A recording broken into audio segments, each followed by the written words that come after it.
안녕하세요. 제 목소리가 좀 바뀌었죠? 감기가 좀 심하게 왔습니다. 목소리가 좀 바뀌었네요. 지금 목소리가 더 멋있어 보이기도 합니다. 조금 듣기에 깔끔하지 않으더라도 좀 양해를 해주시기 바랍니다. 벌써 이제 2018년, 이 발음이 참 안 좋은 해라서 빨리 넘어갔으면 좋겠다 생각이 들어집니다. 2018년 2019년도는 이제 발음하기가 편안한데 2018년은 왠지 발음하기가 좀 불편하네요. 마지막 주가 됐습니다. 참 한 해 동안 주님이 저희들을 보호하시고 지키신 것에 대해서 저희들이 10분의 1 아니 100분의 1도 저희는 인식하지 못한 상황에서 하나님의 보호하심을 이제 받고 한 해를 지나갔을 것입니다. 우리가 주님 나라 갔을 때 가장 많이 놀랄 것 중에 하나는 우리가 인식하지 못하는 상황에서 하나님께서 주의 천사를 통해서 우리를 어떻게 위험에서 보호하셨는지를 그때는 보게 될 거예요. 그러면 야, 이런 상황에서도 나를 보호하셨어? 이런 상황에서도 나를 보호하셨구나. 우리 아이가 이런 상황의 죽음의 위험에서도 하나님이 또 보호하셨구나 라는 것들을 그 나라 가게 되면 이제 보게 될 겁니다. 그러면 정말 진짜 하나님의 보호하심과 은혜가 얼마나 놀라웠는지를 그날 다 알게 될 때 더 우리들은 무한 감사와 찬양을 하게 되겠죠. 올 한 해도 우리가 인식한 것 말고도 우리는 결코 인식하지 못했던 많은 영적인 세계에서 우리들을 공격하고 또 우리들을 보호하고 지켜주었던 일들이 수없이 진행되면서 한 해가 마무리되고 있습니다. 또 내년에도 주님이 그렇게 보호하실 것입니다. 때로는 이제 갑자기 생각나는 게 제가 차가 폐차를 한 게 2번인가 3번인지 잘 기억 안 나는데 차를 폐차시켰어요. 근데 병원에는 가지 않았어요. 차가 폐차됐는데, 물론 차가 약한 차이지만 주님 나라 가면 아마 그때 하나님께서 저를 보호하셔서 제가 다치지 않도록 한 것을 이제 확인하게 되겠죠. 신기했어요. 차는 폐차됐는데 몸은 전혀 괜찮았고 병원에 가지 않았고 뭐 이런 상황들, 그런 일들이 과거에 이제 몇 차례 있었던 기억이 나는데 하나님이 참 우리들을 보호하시고 지키신 것에 대해서 감사를 드리게 됩니다. 지난번에는 우리들이 영적인 전장터에 있는 영적 전쟁에 대해서 좀 말씀드렸습니다. 오늘 그 부분을 조금 더 우리가 살펴보면서 한 해를 마무리할까 합니다. 아담이 하나님을 거역했을 때 그 아담은 이제 사단의 편에 서게 됐습니다. 그리고 사단의 지배 아래 이제 들어가게 되었죠. 하나님께서 아담과 하와에게 주었던 이 세상에 다스릴 수 있는 권세를 줬는데 그 이 세상 권세까지도 이제 사단의 권력 안에 다 들어가 버리게 됐습니다. 그래서 사단은 이 세상 신이 되었죠. 아담이 하나님을 거역함으로 말미암아 생긴 이제 이 일입니다. 이것 때문에 이제 아담으로 말미암아 전 인류가 어둠의 왕국인 사단의 세력 안에 이제 들어가게 되는 일들이 생겼습니다. 이제 전 인류는 사단의 백성으로서 사단의 권세 아래 사단에 의해서 살아가게 됐습니다. 에베소 2장 2절을 한번 살펴보고 싶어서 제가 어제 저녁에 이렇게 보게 되었는데요. 한번 에베소 2장 한번 볼까요?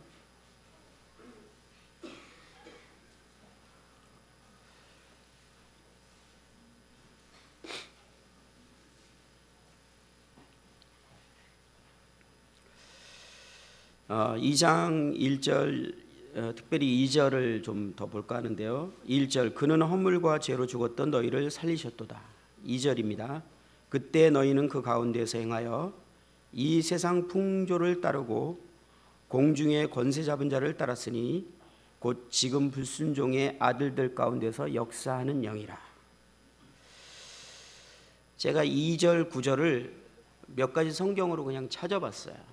흠정역에는 이렇게 표현이 되어 있었습니다. 지나간 때에는 너희가 그것들 가운데서 이 세상의 행로를 따라 걸으며 공중의 권세 잡은 통치자를 따랐으니 곧 지금 불순종의 자녀들 가운데서 활동하는 영이다.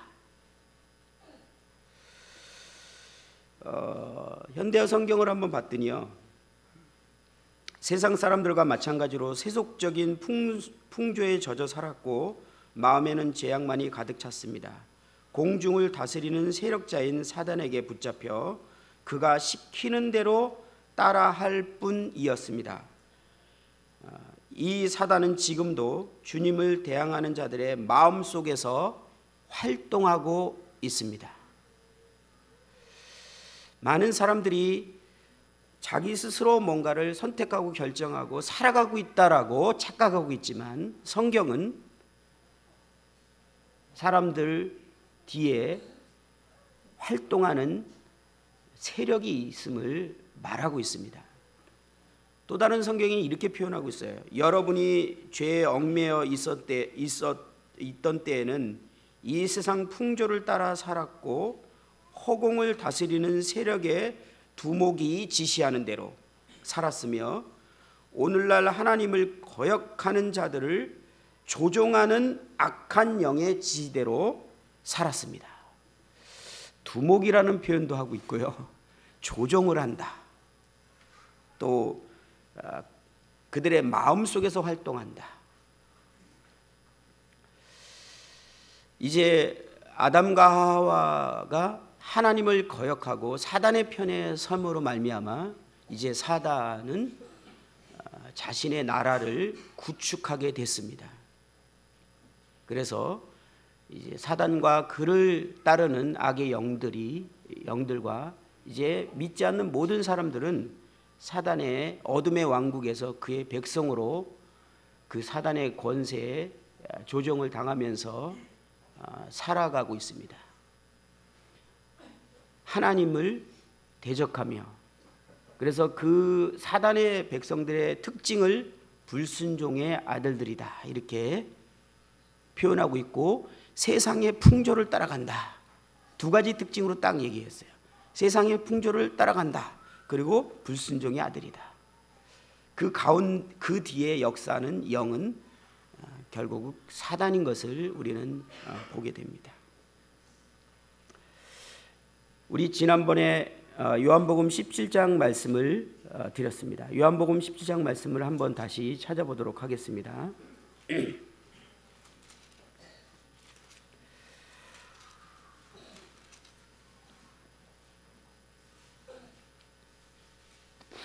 요한복음 17장에는 예수님의 마지막 유언 같은 기도가 나오고 있는 것을 보게 됩니다. 17장 17절에 보면 주님께서 자신을 믿는 사람들을 위해서 기도하고 있는데, 그들을 진리로 거룩하게 하옵소서. 아버지의 말씀은 진리니라. 그들을 진리로 거룩하게 해달라고 기도를 하고 있습니다. 거룩하게 하다라는 말의 의미를 말씀드렸습니다. 이것은 어떤 특정한 목적을 위해서 어떤 것을 따로 구별하는 것을 말하는 것입니다. 이 말은 하나님께서 저희들을 거룩하게 하셨다라는 것은 저희들을 따로 하나님의 어떤 목적을 위해서 따로 구별을 해놓은 것입니다.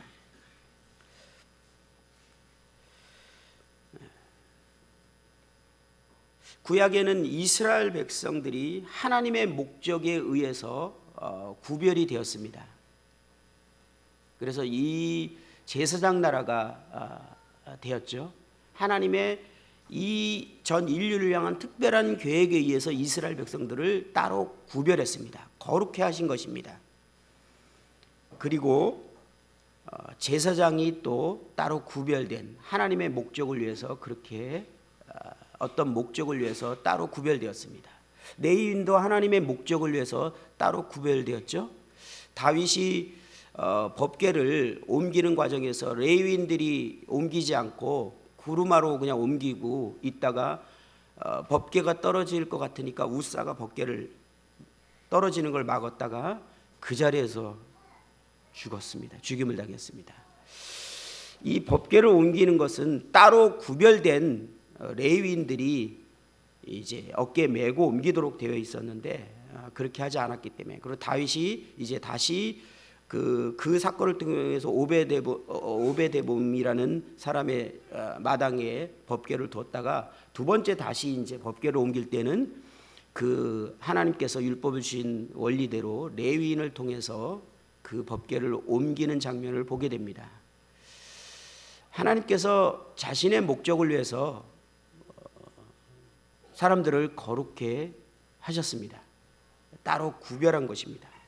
근데 주님께서 저희들을 이 말씀에 보면 지난번에 말씀드렸지만 20절에 보면 내가 비옵는 것은 이 사람들만 위함이 아니요 또 그들로 말미암아 나를 믿는 사람들도 위함이니, 주님이 지금 하시는 이 기도는 당시에 주님을 믿는 사람뿐만 아니라 그들을 통해서 이제 앞으로 오는 세대에 계속 믿게 될 사람들을 위해서 주님께서 하나님께 기도하고 있다라고 표현하고 있습니다.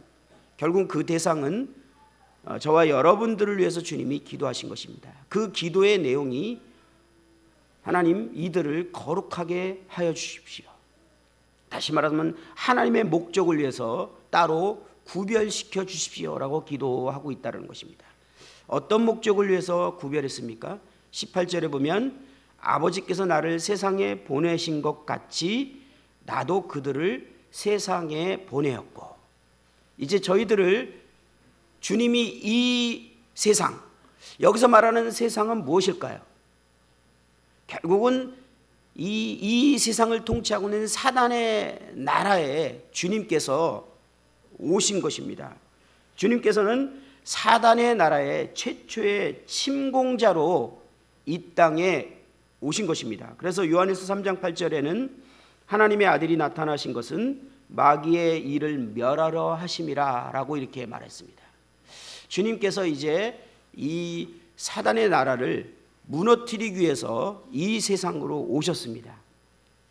그리고 이제 주님께서 그 사단의 머리를 깨트리시고 이제 부활하셨습니다. 그리고 주님께서는 부활하시고 이제 주님 하나님 나라로 가기 전에 이제 자신이 사단의 머리를 깨트리는 상황에서 이제 자신을 따르는 사람들을 구별하셨습니다. 그리고 사단의 나라를 침공할 명령을 이제 내리시게 됩니다. 주님께서 죄송합니다. 주님께서 마태복음 16장 18절에 내가 이 반석 위에 내 교회를 세우리니 음부의 권세가 이기지 못하리라. 앞으로 되어질 일을 주님이 말씀하셨습니다. 주님이 이제 십자가에서 죽으시고 부활할 때 사단의 머리는 이제 깨어지고 말 것입니다. 그리고 주님이 십자가 죽으시고 부활함을 통해서 이제 믿는 무리들인 교회가 태어나게 될 것입니다. 이 교회가 사단의 나라, 세상으로 보내질 것이고요, 사단의 나라를 침공하게 될 것이랍니다. 그리고 사단의 나라를 침공할 때 이 사단의 나라는 결코 이 교회를 이기지 못할 거라는 것을 주님은 이 땅에서 미리 그것을 말씀하셨습니다. 그리고 주님이 실제로 십자가에 죽으시고 부활하시고 나서 주님이 이제 승천하시고 성령님이 이 땅에 오시면서 교회가 탄생하게 되면서 주님이 말씀하시고 기도했던 일들이 이루어지게 됩니다. 이것은 사단에게는 정말 두렵고 공포스럽고 결코 용납하거나 허락할 수 없는 그런 상황이 벌어지게 된 것입니다.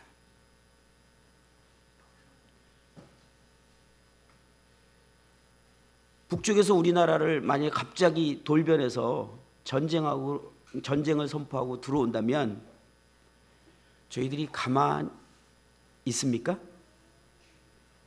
그럴 나라는 아무도 없습니다. 우리는 모든 젊은이를 동원해서 실제로 지금 동원 예비군으로 다녔던 분들까지도 동원돼서 전쟁터에 나갈 거 아시죠? 그리고 예비군들은 다 마을에서 총을 들고 이제 전투에 임해야 됩니다. 저는 이제 민방위도 끝났기 때문에 전쟁하면 뭘 해야 될지 모르지만 민방위를 나가시는 분들은 돌이라도 날르셔야 됩니다. 포탄이라도 날르셔야 됩니다. 그게 지금 우리나라가 갖고 있는 체제죠. 전쟁 준비를 한 겁니다. 언제든지 적이 올 수 있다라고 생각했기 때문에 우리나라에 이제 참 평화가 올지 우리는 모릅니다. 기대하고 있지만, 그런데 우리가 적이 들어왔을 때 우리 스스로 이 싸움을 싸울 때 우리가 승산이 없다고 하면 우리는 거기서 그냥 패배하고 멈추지 않습니다. 그렇게 할까요? 아닙니다. 유엔에 요청을 하게 됩니다. 그리고 동맹국에 요청을 하게 돼서 그 나라에서 함께 싸우기 위해서 와서 실제로 6.25 때 많은 나라 사람들이 우리나라에서 죽임을 당했습니다. 어떻게든지 이 전쟁이 시작됐을 때는 승리하고자 싸우는 것입니다. 참 예가 적절하지 않은 것 같지만 사단의 나라의 입장에서 이러한 일들이 지금 벌어진 것입니다. 주님이 이 모든 전쟁을 다 준비하셨고 이제 승리할 수 있는 모든 그러한 것들을 다 준비한 상태에서 주님이 이제 마지막 유언과 같은 기도를 합니다. 이제 내가 죽고 부활하게 되면, 그리고 오순절날 성령께서 임하시면 믿는 무리들이 이제 성령에 의해서 교회라는 새로운 공동체가 탄생하게 될 것인데, 이 교회가 사단의 나라를 공격하게 될 것이다. 너희들을 그래서 이 사단의 나라는 세상으로 보내겠다. 그리고 사단은 이 교회의 공격을 두려워 떨면서 무너지게 될 것이다. 결코 그들은 교회의 공격을 버티지 못할 것이다 라고 주님이 말씀하시고 그 일을 위해서 기도하신 것입니다. 그리고 주님의 말씀하신 그 일은 실제로 일어났습니다. 성령님이 이 땅에 오셨고요, 새로운 교회가 이제 시작됐습니다. 교회가 시작됐는데 그때 주님이 기도한 내용 중에 아주 중요한, 교회가 전투하는 데 있어서 아주 중요한 요소를 한 가지 얘기했죠.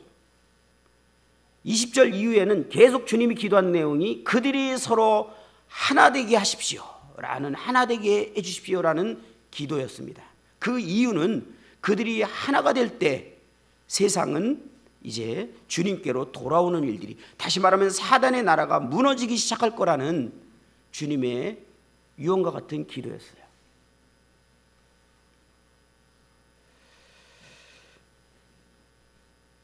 이제 교회가 탄생했고 우리가 말하는 소위 초대교회, 예루살렘 교회가 시작됐습니다. 그들은 주님의 예언대로 정말 사랑으로 하나가 됐습니다.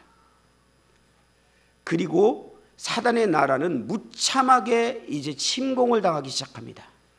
수많은 사람들이 주님께로 돌아오는 일들이 일어났고 심지어는 날마다 구원받는 일들이 일어났습니다. 사단의 나라의 입장에서요, 이거 무차별하게 당하고 있는 입장이 되어버렸어요. 이게 대책이 없는 거예요. 주님이 그 사단의 머리, 이 권세를 깨트려 버렸기 때문에 사단은 주님과 싸워서 승산이 없습니다. 그렇기 때문에 이 주님께서 자신의 피로 값주고 산 이 교회가 이제 복음을 전하기 시작하면 그냥 하나님께로 돌아오는 심각한 사단의 나라에 문제가 생긴 것입니다. 근데 사단이 가만히 있을 수 있겠습니까? 결코 자기 백성을 계속 뺏기는 것에 대해서 사단은 가만히 있을 수가 없는 것입니다. 사단은 이제 싸워야만 했습니다. 그런데 사단이 전면전을 하기는 어려운 존재입니다. 왜냐하면 주님이 자신의 머리를 깨트렸기 때문에. 그러나 사단은 이 전쟁을 포기할 수 없었습니다. 그래서 사단이 이제 우리를 속이는 방법으로 전쟁을 시작한 것입니다. 우리는 치열한 전쟁터에 있다는 것을 성경은 계속적으로 말하고 있습니다. 데살로니가전서 2장 2절에는 많은 싸움 중에 하나님의 복음을 너희에게 전하였노라. 복음을 죄송합니다.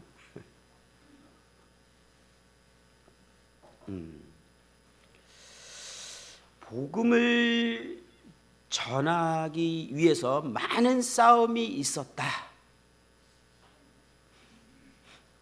영적인 싸움이죠. 복음을 전하는 데 싸움이 없을 수 없습니다.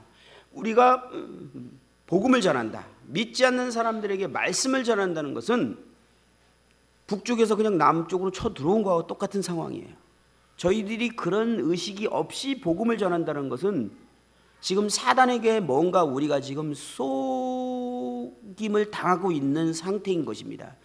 이것을 의식해야 돼요. 첫 번째 저희들이 의식해야 되는 것은 저희들이 거룩하게 구별되었다라는 사실, 하나님의 목적을 위해서 구별되었다라는 사실에 대해서 인식을 해야 되고요. 그 목적이 뭐냐면 사단의 나라를 침공하는 것입니다. 그 사단의 포로가 되어 있는 백성들을 이제 하나님 나라로 데리고 오는 것입니다.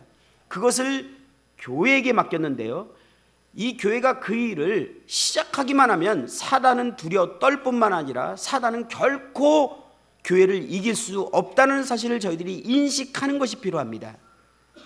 이미 승리는 보장되어 있는 상태인데, 그러면 사단은 우리하고의 전쟁을 어떤 방식으로 접근하겠나요? 우리가 전쟁을 멈추도록 하는 것이 사단의 입장에서는 최선일 뿐입니다. 그죠? 사단은 우리를 이길 수가 없어요. 그러니까 우리가 스스로 이 전쟁, 복음을 전하는 것을 멈추는 것입니다. 빌립보서 1장 27절에도 보면 복음에 속한 믿음을 위하여 한 마음으로 함께 싸우며, 복음을 전할 때 항상 싸움이라고 표현하고 있다는 것을 우리는 기억해야 됩니다. 28절에 이어지는 말씀도 무슨 일이든지 대적하는 자들 때문에 두려워하지 아니하는 이 일을 듣고자 함이라.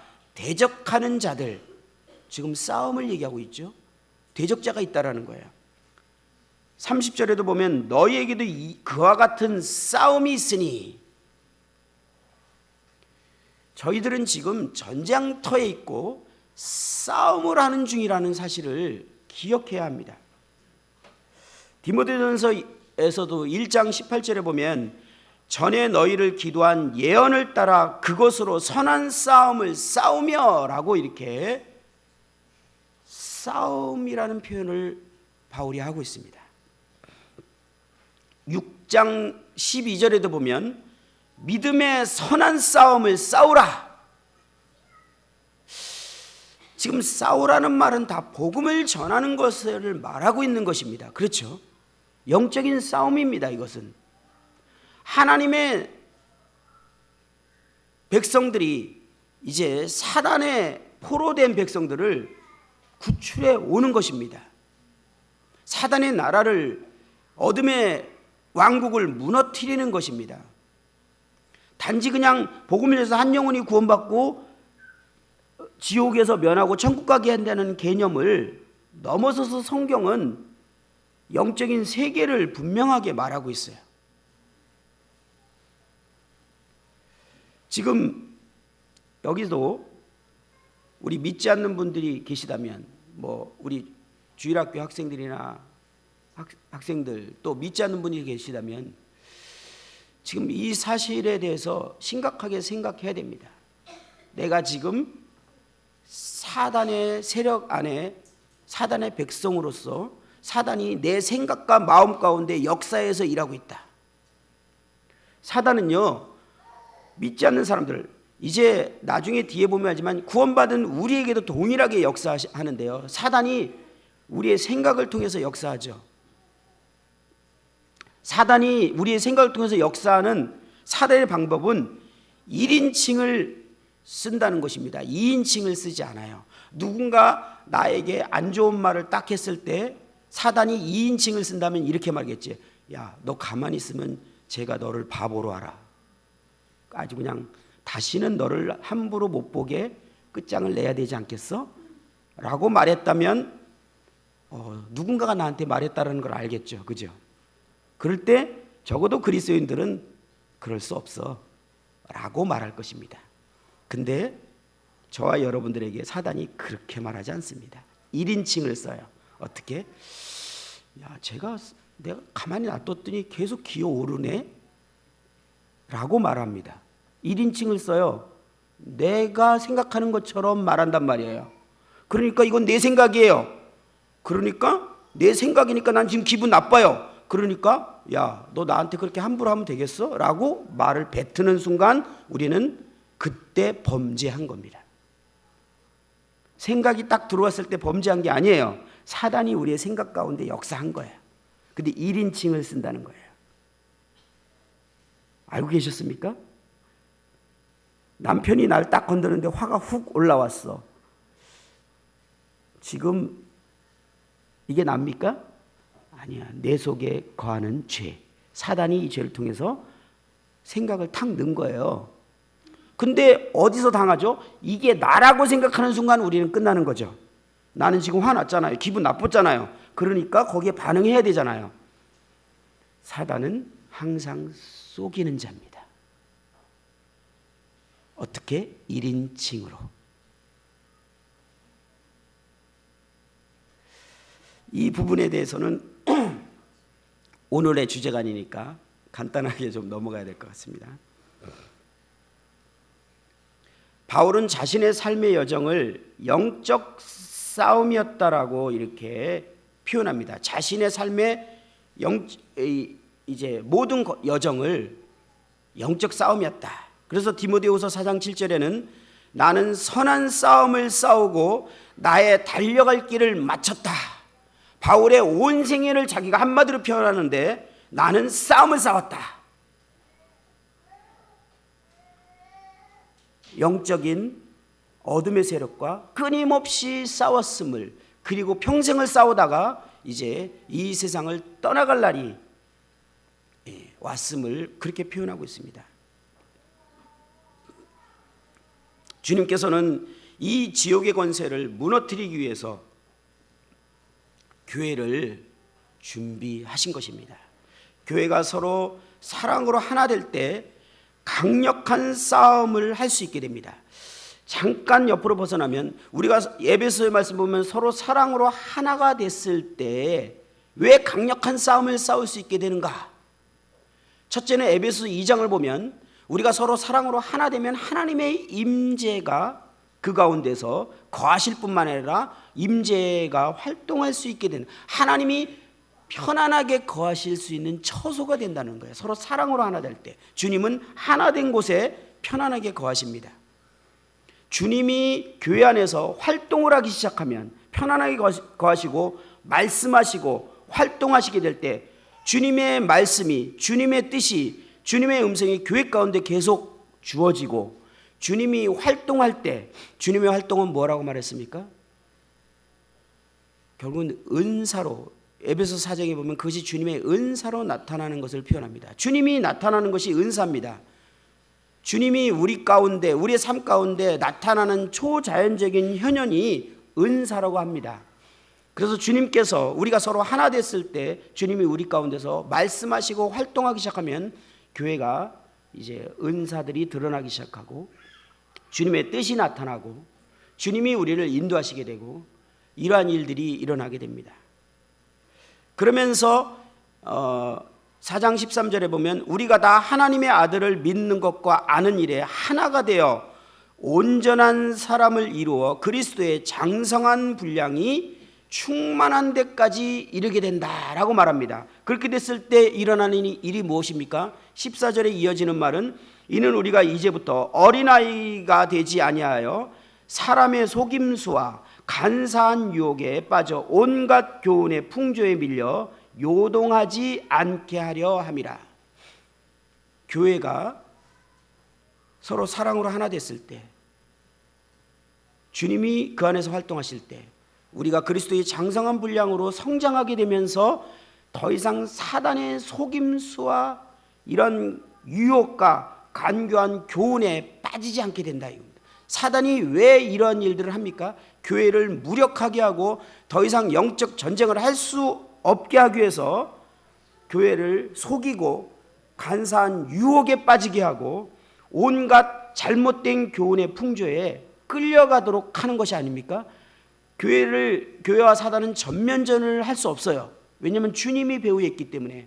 그러나 속임수를 통해서 교회가 무력하게 만듭니다. 전쟁을 할 수 없는 존재로 만드는 거예요. 그래서 속이는 거예요. 그래서 에베소 6장에 영적 전쟁을 말할 때 마귀의 관계에 대해서 이렇게 말하고 있지 않습니까? 에베소 6장을 제가 다시 한번 읽어드리면서 하겠습니다. 에베소 6장 10절 보면 끝으로 너희가 주 안에서와 그의 힘의 능력으로 강건해지고 마귀의 관계를 능히 대적하기 위하여 하나님의 전신갑주를 입으라. 이 마귀의 관계는 속임수를 쓰는 마귀라는 뜻입니다. 마귀는 속임수를 씁니다. 어떠한 속임수라고 말씀드렸죠? 우리의 씨름은 혈과 육을 상대하는 것이 아니요 통치자들과 권세들과 이 어둠의 세상 주관자들과 하늘에 있는 악의 영들을 상대함이라. 우리가 싸움의 대상이 사단이라는 것, 어둠의 영이라는 것을 교회가 분명하게 인식하고 있으면 어둠의 왕국은 패배할 수밖에 없습니다. 그러면 사단은 자신들이 패배하지 않기 위해서 우리의 싸움의 방향을 트는 거라고 말씀드렸습니다. 그건 뭐냐면 형제와 형제를 이간질하여서 서로 스스로 하나됨을 깨트리도록 싸우게 하는 것입니다. 제가 그것에 대해서 주님 이것을 어떻게 표현할까요? 라고 기도했을 때 자가면역 질환이 떠올랐어요. 주님이 떠오르시게 하는 생각이었던 것 같아요. 제가 걸렸던 병이기 때문에 너무나 잘 아는 병이었어요. 그래서 제가 설명하기 쉬웠습니다. 자가면역 질환은 내가 나를 공격하는 겁니다. 이 적혈구가 적이 오면은 그것을 공격해서 죽여야 되는데 이 적혈구가 제 자신을 공격하는 거예요. 적으로 착각하고 저는 신장을 공격하기 시작했어요. 그래서 아군이 나를 공격하니까 이게 방어할 방법이 없는 거예요. 그래서 계속 신장은 망가지면서 결국은 신장을 쓸 수 없는 데까지 이르게 됐습니다. 사단은 이렇게 우리가 하나됨을 깨트리게 하기 위해서 지체들 간의 갈등과 서로 비방하고 미워하고 원망하게 하는 속임수를 쓰게 한 것입니다. 그런데 바울은 이 영적 전투를 통해서 분명한 표현합니다. 우리의 싸움은 피와 살을 가진 사람을 대하는 것이 아니다.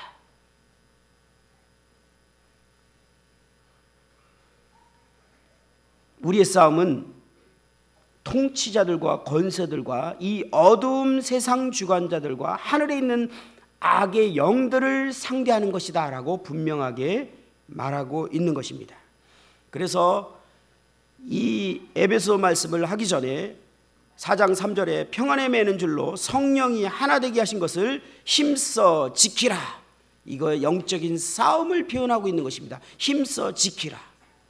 결국은 사단은 우리의 하나됨을 깨뜨려서 교회가 영적인 싸움을 하지 못하게 할 것이기 때문에 이 하나됨을 힘써 지켜서 지켜야 된다. 그 이유가 무엇이죠?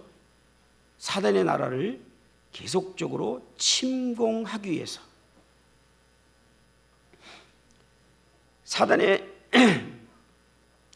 사단이 우리와 싸우는 영적인 싸움의 목적은 단 한 가지입니다. 그것은 고린도후서 4장 3절 4절에 이렇게 표현되어 있죠.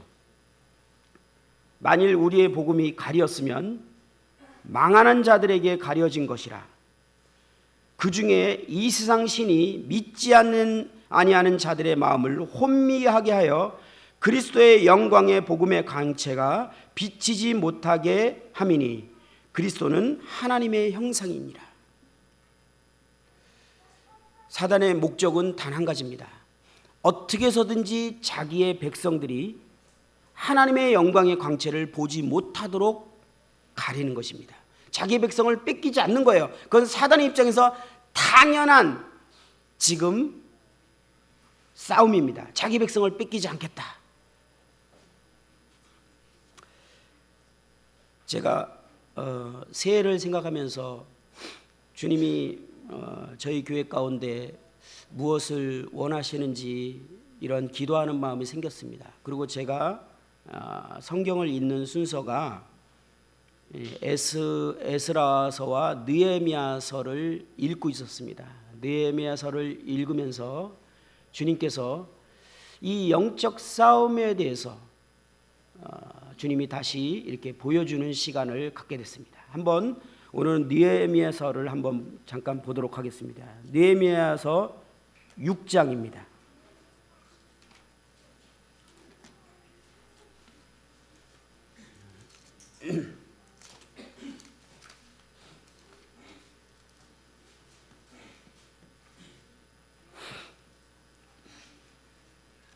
느헤미야서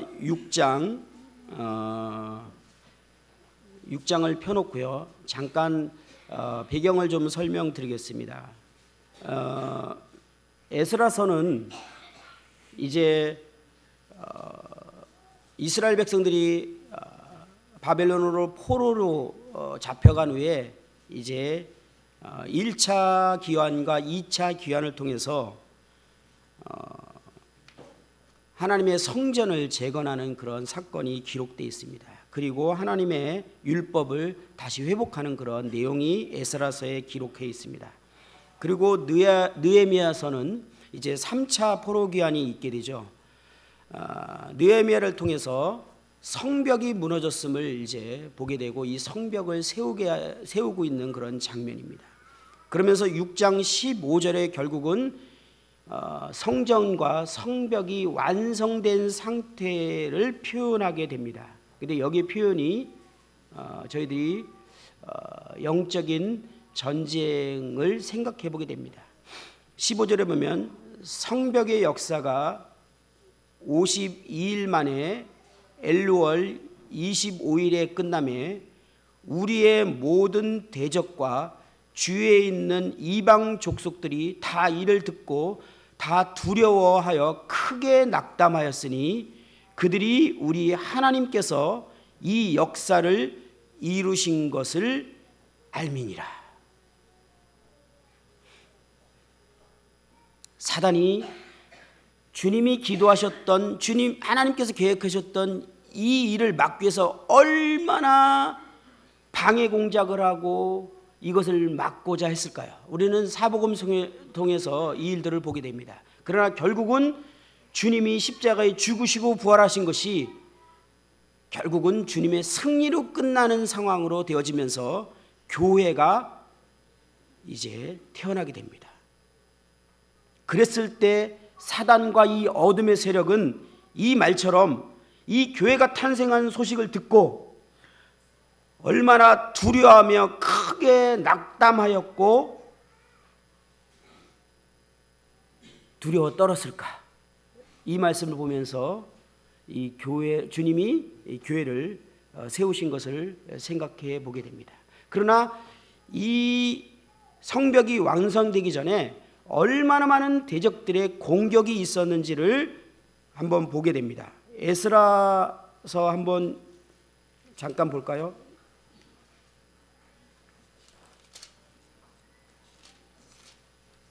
에스라서 1장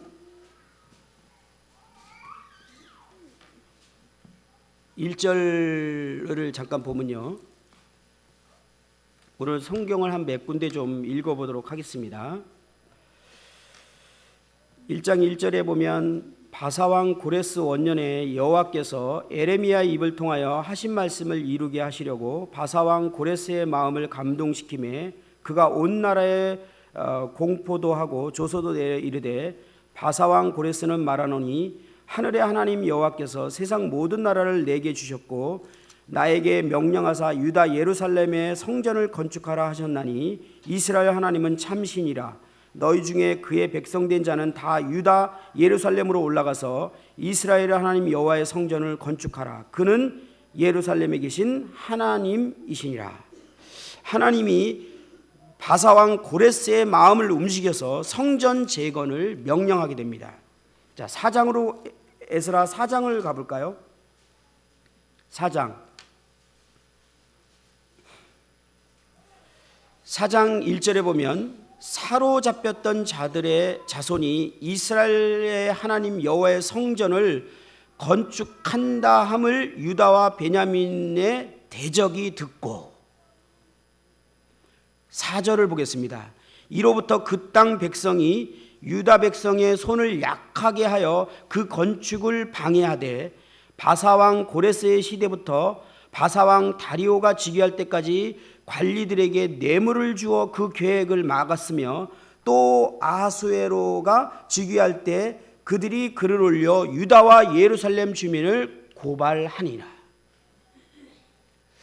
대적들이 왜 이렇게 이 하나님의 성전이 세워지는 것을 싫어하고 막으려고 했을까요? 우리는 잘 알지 않습니까? 하나님의 성전이 회복된다는 것은 하나님의 임재가 회복되는 것입니다. 사단이 가장 두려워하는 상황이 진행되는 거예요. 우리가 진정으로 하나 될 때 하나님의 임재가 회복되는 것입니다. 하나님의 임재 활동이 회복되는 것입니다. 대적이 가장 두려워하는 상황이 벌어진 것이에요.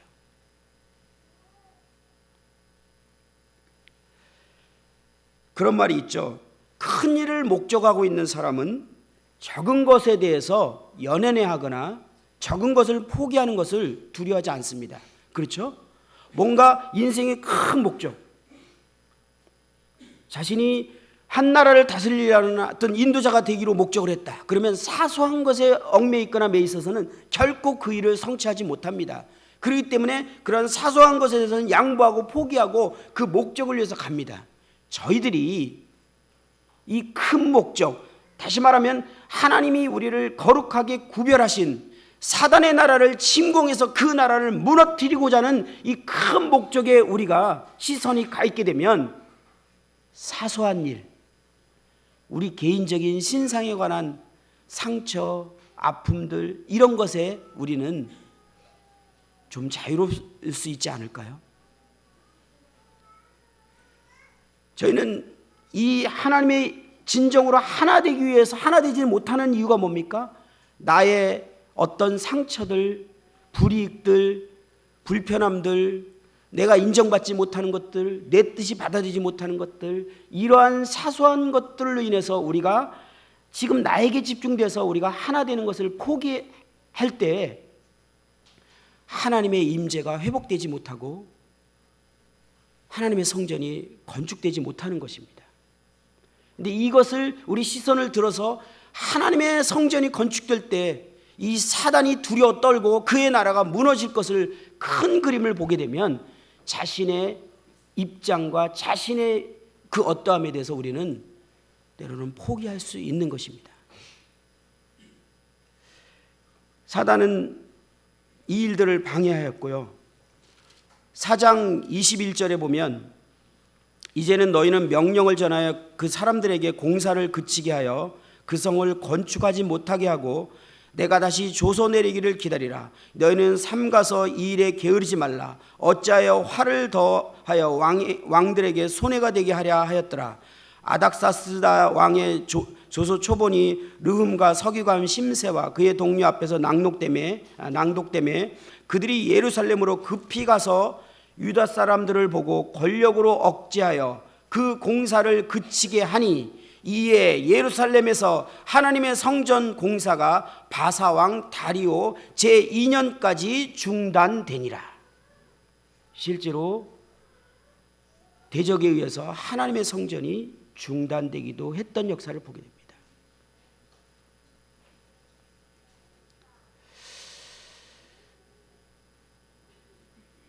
올해는 저희 교회가 침례식이 한 번도 없었습니다. 사단이 지금 현재는 이기는 듯합니다. 저희는 싸우면 승리가 보장되어 있는데 어떤 이유인지 싸우지 못하고 있는 것입니다. 그래서 우리가 노량물을 얻지 못했습니다. 때로는 사단이 효과적으로 속이고 위협하고 해서 공사를 이 성전 재건을 멈추게도 했습니다. 그러나 주님이 이 성전 재건을 포기하지 않게 하셨고 결국은 이 성전이 재건되는 일이 일어납니다. 우리 느헤미야 4장으로 한번 넘어가 볼까요? 느헤미야 4장입니다.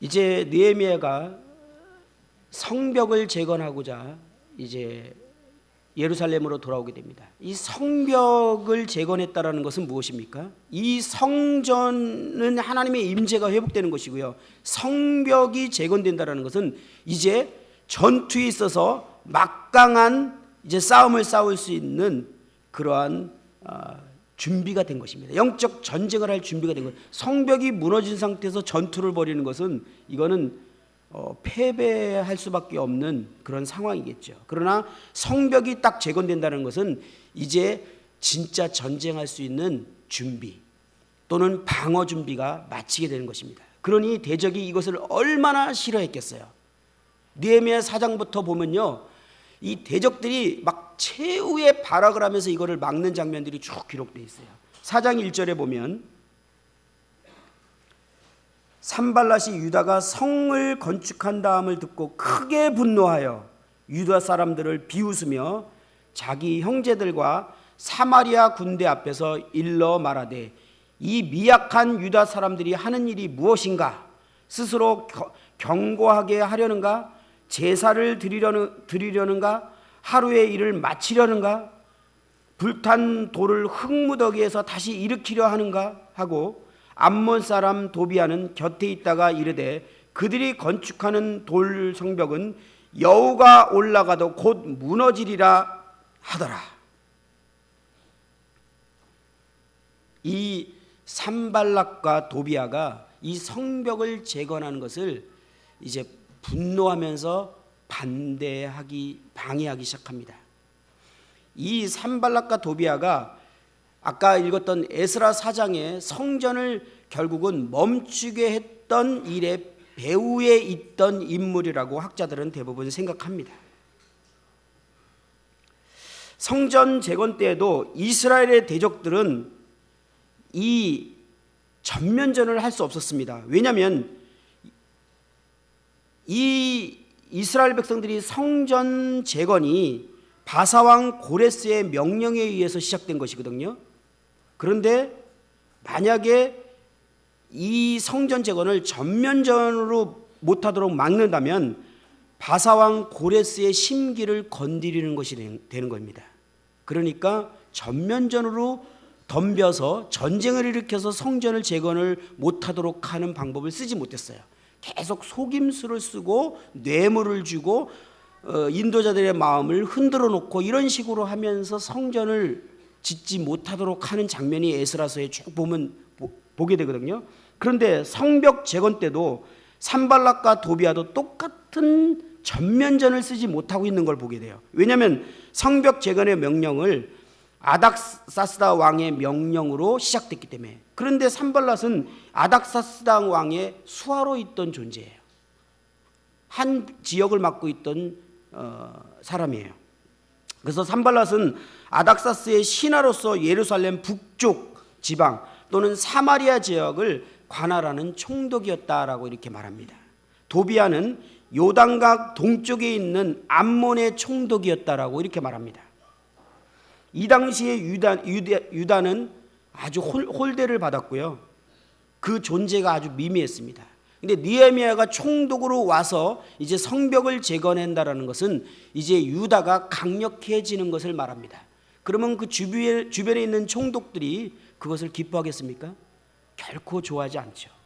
그래서 그것을 방해하려고 했는데 전면적으로 전투를 벌여서 그들을 죽이거나 할 수가 없었던 게 뭐냐면 그 배후에 든든한 왕이 버티고 있었어요. 오늘날 시대와 똑같지 않습니까? 우리가 교회를 이제 회복하고자 할 때, 진정으로 하나 돼서 성전을 재건하고 성벽을 재건하고자 할 때 사단은 우리를 전면전으로 우리를 무너뜨리지 못합니다. 우리의 배후에는 하나님이 계십니다. 그렇기 때문에 속이는 방법으로 여러 가지 방법으로 이것을 하지 못하도록 접근하는 것입니다. 그런데 4장 1절부터 3절에 보면요, 그들의 방법이 무엇이었냐면 성벽을 재건하기 위해서 헌신하는 자들의 힘을 빼는 방법이었습니다. 다시 말하면 비웃고 조롱하고 낙심하게 만드는 방법이었습니다. 교회에서 종종 그런 일들이 벌어지죠. 주의 몸된 교회를 위해서 헌신하는 형제들을 낙심시키는 일들이 일어나기도 합니다. 여기 내용들을 보면 이런 표현입니다. 그렇게 네가 잘 해봐. 어디 잘 되겠어? 라고 지금 말하고 있는 중이죠. 그래, 너 한번 해봐라. 그들이 하는 일이 잘 되겠는가? 스스로 견고하게 할 수 있을까? 제사를 드릴 수 있을까? 하루의 일을 다 마칠래나? 아주 그 비웃음으로 그 일을 할 수 없을 것 같이 낙심시키는 그러한 작전을 씁니다. 한번 해봐. 우리들 중에서도 내가 뭔가 주님을 위해서 막 하려고 하는데 주변에 있는 사람들이 야, 그렇게 네가 해서 되겠어? 한번 해봐 라는 말을 들을 때 우리는 휘청하죠. 제가 주님을 따를 때요, 1년 내내 주님이 저에게 물었던 질문이 이 말씀 보면서 생각이 나요. 1년 동안 주님이 저에게 질문하면서 저의 마음을 다졌던 질문이 3가지가 있었어요. 첫 번째가 뭐냐면, 네가 나를 따르려고 한다는데 네 친구들, 주변에 있는 사람들이 계속 꼭 그렇게 살아야 해? 꼭 그렇게 극단적이어야 돼? 믿음을, 꼭 신앙을 그렇게 해야 돼? 라고 너한테 말할 텐데 그래도 네가 나를 따르겠느냐? 라는 질문을 받았어요. 구체적으로 저는 질문을 느꼈어요. 그럴 때 제가 주님 앞에 기도하면서 고민하지 않고, 친구들이나 세상 사람들이 꼭 그렇게까지 믿어야 돼? 또 그렇게까지 살아야 돼? 라고 도전하더라도 저는 주님을 따르겠습니다 라고 고백하는데 큰 어려움은 겪지 않았어요. 그때는 제 마음이 뜨거워서 그랬나 봐요. 근데 그 질문을 여러 차례 하고 몇 번 대답했더니 주님이 질문을 바꾸더라고요. 그럼 네 가족들, 부모님하고 형들, 누나들이 야, 그래, 교회 나가는 건 좋은데 꼭 그렇게까지 믿어야 돼? 그렇게 광신자처럼 꼭 그렇게까지 살아야 돼? 라고 말하면 너는 어떻겠느냐? 이렇게 질문을 하시는 거예요. 약간 뜨끔하더라고요. 좀 쉽지는 않겠구나, 집에서. 그때 저는 저희 집에서 막내입니다.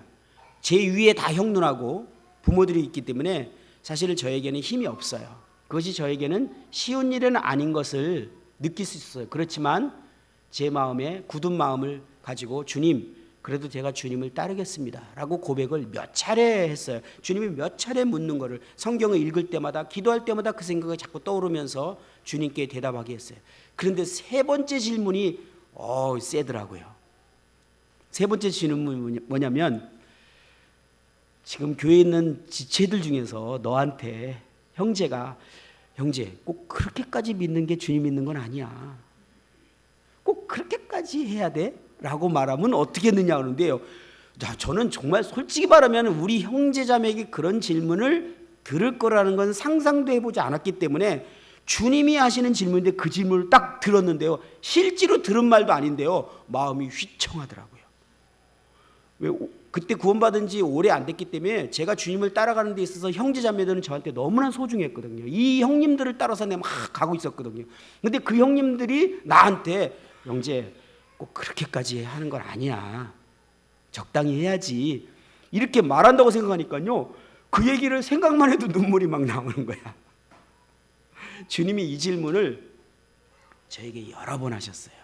그래도 너는 이 길을 계속 가려느냐. 그 질문이 끝나는 기간이 거의 1년 동안 질문을 하셨어요. 그때 제가 그때 세 번째 질문은 주로 눈물이 흘리면서 했던 고백이에요. 그래도 제가 주님을 따르고 싶습니다. 아니, 따라가겠습니다. 그런데 제가 주님을 위해서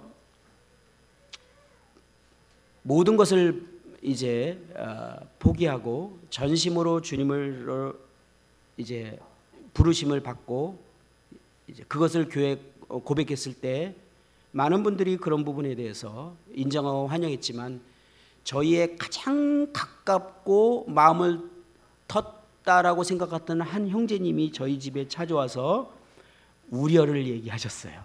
꼭 그렇게까지 해야 돼? 라는 질문이었죠. 그 대답을 하는데 참 슬프게 대답했습니다. 그리고 그 형제님이 알았어요. 그리고 가는데 제 아내하고 제가 아마 내 기억으로 그때 울었을 거예요. 진짜 마음이 아프더라고요. 그러니까 사단은, 근데 그것이 저희는 결코 그 형제님을 미워하지 않았습니다. 우리의 싸움은 혈과 육에 속한 것이 아니에요. 사단은 어떻게든지 우리가 주님을 따라가는데 이 영적 전쟁하는 데 있어서 우리를 멈추게 하고 무기력하게 하고 무너뜨리려고자 합니다. 이 사단이 성경을 쌓는데 처음의 작전은 이거였어요. 꼭 그렇게까지 해야 돼? 그 형제가 그렇게 노력한다고 되겠어? 형제가 막 의욕 충만해서 하는데 참 그렇게 하고 되겠냐고. 정말 다른 집 식구들이나 세상 사람들이 그렇게 말하는 건 우리에게는 어려움이 안 됩니다. 그런데 만약에 지체에게 그런 말을 들으면 우리는 휘청하게 되죠. 혹시 올해 한 해 이러한 음성을, 이러한 말을 듣거나 이러한 느낌을 겪으셨다면 이것은 사단으로부터 시작된 것입니다. 낙심하지 마십시오. 우리를 주저앉게 하려는, 낙심하게 하려는 사단의 활동입니다. 속임수입니다. 결코 낙심하지 말기 바랍니다. 그래서 이럴 때 느헤미야가 어떻게 했죠? 4절에 보면 우리 하나님이여 들으시옵소서. 우리가 업신여김을 당하나이다. 원하건대 그들이 욕하는 것을 자기들의 머리에 돌리사 노력거리가 되어 이방에 사로잡히게 하시고, 9절에 보면 우리가 우리 하나님께 기도하며, 이 마음 심정을 사람과 싸우지 않고 하나님께 그대로 토하는 기도가 우리에게 필요한 것입니다. 결코 그 형제와 자매와 대상과 싸우는 것이 방법이 아닙니다. 그건 사단이 원했던 것이에요. 우리가 그런 어려움을 겪었을 때 우리는 그 마음을 하나님께 기도로 토하는 것이 합당한 태도인 것입니다. 7절에 보면요, 산발락과 도비아와 아라비아 사람들과 암몬 사람들과 아스돗 사람들이 예루살렘 성이 준수되어 그 허물어진 틈이 메꿔져 간다 함을 듣고 심히 분노하여 다 함께 꾀하기를 예루살렘으로 가서 치고 그것을 요란하게 하자 하기로. 이제 낙심하게 하는 걸로 안 되니까 이제는 두려움을 주기 시작합니다. 전쟁을 할 것처럼 이제 그 말을 하기 시작합니다. 사단의 또 다른 전략은 무엇입니까? 지난번에도 말씀드렸지만 히브리서 2장 14절에 보면 자녀들은 혈과 육에 속하였음에 그도 또한 같은 모양으로 혈과 육을 함께 지니시는 죽음을 통하여 죽음의 세력을 잡은 자 곧 마귀를 멸하시며 또 죽기를 무서함으로 한평생 매어 종노릇하는 모든 자들을 놓아주려 하심이니. 18절에 보면 그가 시험을 받아 고난을 당하셨은즉 시험 받는 자들을 능히 도우실 수 있느니라. 우리가 죽음을 두려워한다는 사실을 알고 사단은 우리를 두렵게 합니다. 이 죽음은 실제로 목숨을 잃는 죽음도 있지만 부끄러움을 당할까 봐, 망신을 당할까 봐, 실패할까 봐 여러 가지 두려움으로 우리 마음 가운데 두려움을 줍니다. 그리고 사단은 이 주님이 명령하신 일을 우리가 멈추게 합니다. 제가 자주 또 당했던 일 중에 하나인 것 같습니다. 두려움 때문에 주님이 맡기신 일들을 멈추는 일들이 종종 있는 것을 보게 됩니다.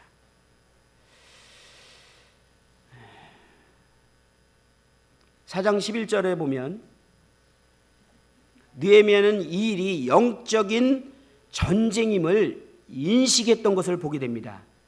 우리의 원수들은 이르기를 그들이 알지 못하고 보지 못하는 사이에 우리가 그들 가운데 달려들어가서 살육하여 역사를 그치게 하리라 하고 그 원수들의 근처에 거주하는 유다 사람들도 그 각처에서 와서 10번이나 우리에게 말하기를 너희가 우리에게로 와야 하리라 하기로 내가 성벽뒤로 낮고 넓은 곳에 백성이 그들의 종족을 따라 칼과 창과 활을 가지고 서 있게 하고 내가 돌아본 후에 일어나서 귀족들과 민장들과 남은 백성들에게 말하기를 너희는 그들을 두려워하지 말고 지극히 크시고 두려우신 주를 기억하고 너희 형제와 자녀와 아내와 집을 위하여 싸우라 하였느니라. 9절에 보면 우리가 하나님께 기도하여 그들로 말미암아 파수꾼을 두어 주야로 방비하는데 느헤미야는 이것이 이제 영적인 전쟁임을 인식하고 그들로 하여금 영적인 싸움을 싸우도록 무장시키는 장면을 봅니다. 여기에 보면 이제 한 손으로는 무기를 들고 한 손으로 흙을 빚으면서 성벽을 쌓고 있는 그런 장면을 보게 됩니다. 성전을 재건하고 성벽을 세워가는 것은 이제 사단의 나라가 곧 무너질 것을 뜻하는 것이기 때문에 사단은 교회를 공격하게 되고 우리 개인들을 공격하게 되고 이때는 우리는 영적인 전쟁이 있음을 반드시 인식해야 되는 것을 보게 됩니다.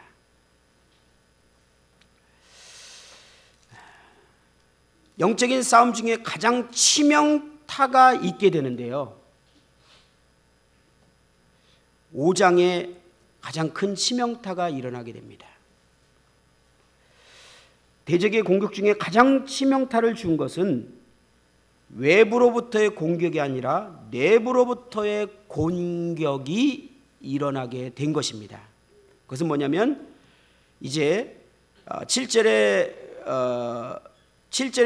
말하는 귀족들과 민장들 이들이 이제 성벽을 쌓고 있는 이스라엘 백성들이 그 당시에 아주 어려운 형편이었거든요. 그들에게 고리대금을 한 겁니다.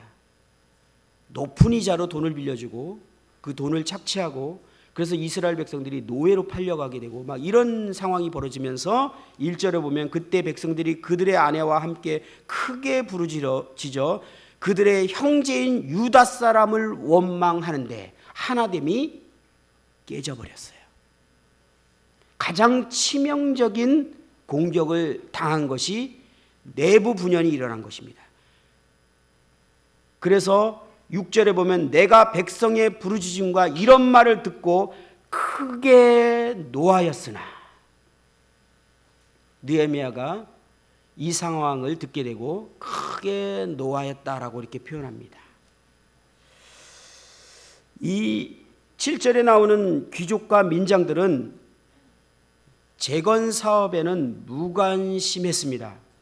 그들은 돈을 사랑했어요. 그리고 형제들에게 악을 행했습니다. 이것으로 인해서 이스라엘 공동체가 위기가 오게 된 것입니다. 마귀가 우리를 무너뜨리는 또 다른 속임수가 무엇입니까? 그것은 유혹입니다. 마귀는 처음부터 속여온 자였다라고 성경은 말합니다. 바로 아담과 하와에게서부터 그는 처음부터 속였죠. 그의 접근 방법은 유혹이었습니다. 그것이 뭡니까? 유혹의 도구는 이 세상에 있는 것이었습니다. 창세기 3장 6절에 보면 여자가 그 나무를 본즉 먹음직도 하고 보암직도 하고 지혜롭게 할 만큼 탐스럽기도 한 나무인지라 라고 말합니다. 이 말씀이 요한일서 2장 14절에 이제 표현이 그대로 재현되어 있죠. 청년들아, 내가 너에게 쓴 것은 너희가 강하고 하나님의 말씀이 너희 안에 거하시며 너희가 흉악한 자를 이기었음이라. 영적 전쟁을 말하고 있습니다. 이 세상이나 세상에 있는 것들을 사랑하지 말라. 누구든지 세상을 사랑하면 아버지의 사랑이 그 안에 있지 아니하나니, 이는 세상에 있는 모든 것이 육신의 정욕과 안목의 정욕과 이생의 자랑이니 다 아버지께로부터 온 것이 아니요 세상으로부터 온 것이라. 이 세상도 그 정욕도 지나가되 오직 하나님의 뜻을 행하는 자는 영원히 거하느니라. 이 세상 체제가 무엇을 목적하고 있습니까? 조금 전에 말했지만 최초의 사람인 아담이 이제 땅의 통치권을 부여받았습니다. 그러나 이 아담이 하나님을 거역했을 때 그는 사단의 편에 섰고 사단의 지배 아래에 들어가게 됐다고 말씀드렸습니다. 이로써 아담은 전 인류를 어둠의 왕국인 사단의 권세 아래로 몰아넣게 됐습니다. 그로 인해 이 땅의 통치권은 아담의 손에서 사단의 손으로 넘어가게 됐습니다. 이것이 바로 성경이 사단을 이 세상 신이라고 부르는 이유입니다. 그러나 사단의 왕국에 문제가 생겼죠. 주님이 죽으시고 부활한 이후에 이제 사람들이 하나님께 회개하고 그 예수 그리스도를 믿게 되면 사단의 나라에서 하나님 나라로 옮겨지는 일들이 벌어진 것입니다.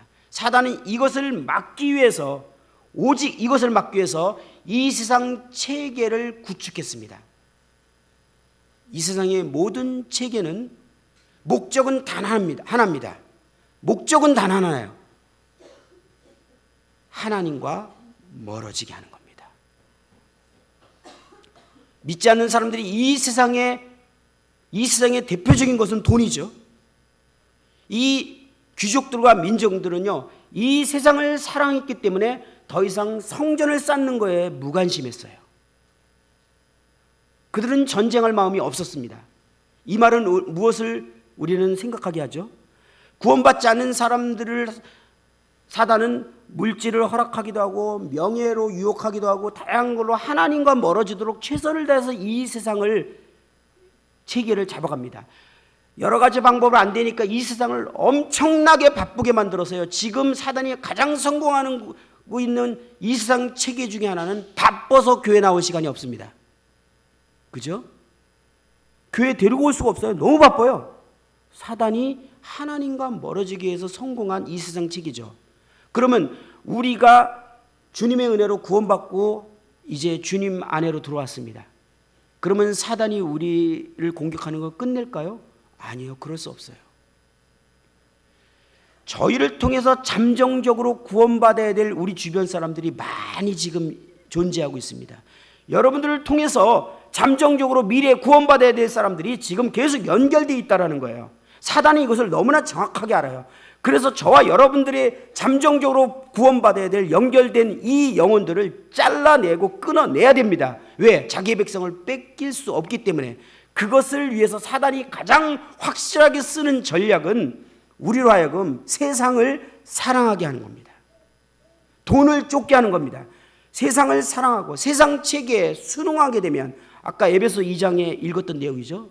이 세상 풍조를 따르고 그렇게 되면 그리스도인이 영적인 힘을 잃습니다. 구원은 취소되지 않죠. 주님 나라 가겠죠. 그러나 결코 더 이상 영적 싸움은 할 수 없게 됩니다. 그를 통해서 이제 영혼을 얻을 수 없게 됩니다. 사단이 우리에게 원하는 목적은 단 한 가지입니다. 영적 싸움을 싸우게 하지 못하게 하는 것. 사단의 목적은 오직 하나입니다. 내 백성을 뺏기지 않겠다. 사단의 목적은 오직 하나입니다. 교회가 온전히 회복되어서 자신의 나라를 침투하지 못하게 하겠다. 개인이 세상 체계에 익숙해지면서 세상을 추구하면서 영적인 무기력함에 빠져서 더 이상 전투하지 못하도록 만들겠다. 사단의 목적은 그거 외에는 다른 게 없습니다. 귀족들과 민장들은 이 사단의 전략에 넘어가 버렸어요. 그들은 명예와 부를 위해서 자기 동포들을 피를 빨았고 결국 이것으로 인해서 이스라엘이 공동체가 위기가 왔습니다. 이 위기는요, 그냥 놔두게 되면 모든 이제 재건, 성벽을 재건하는 것은 멈추게 될 것입니다.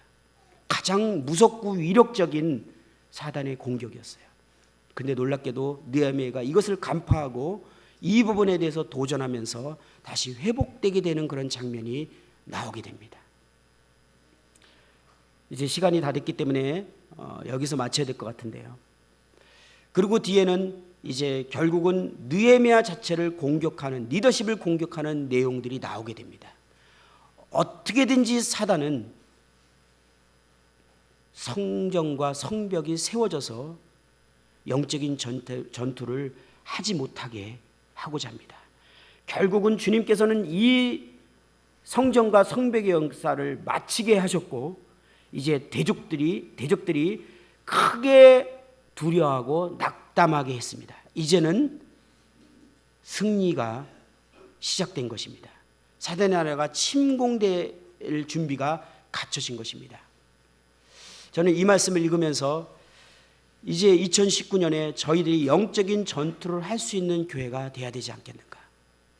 저희들이 교회가 이제 무너진 것을 세우고 사단이 크게 두렵고 떨도록 무너진 것을 세우고 우리가 이제 노량물을 얻어야 되는 해가 되지 않겠는가.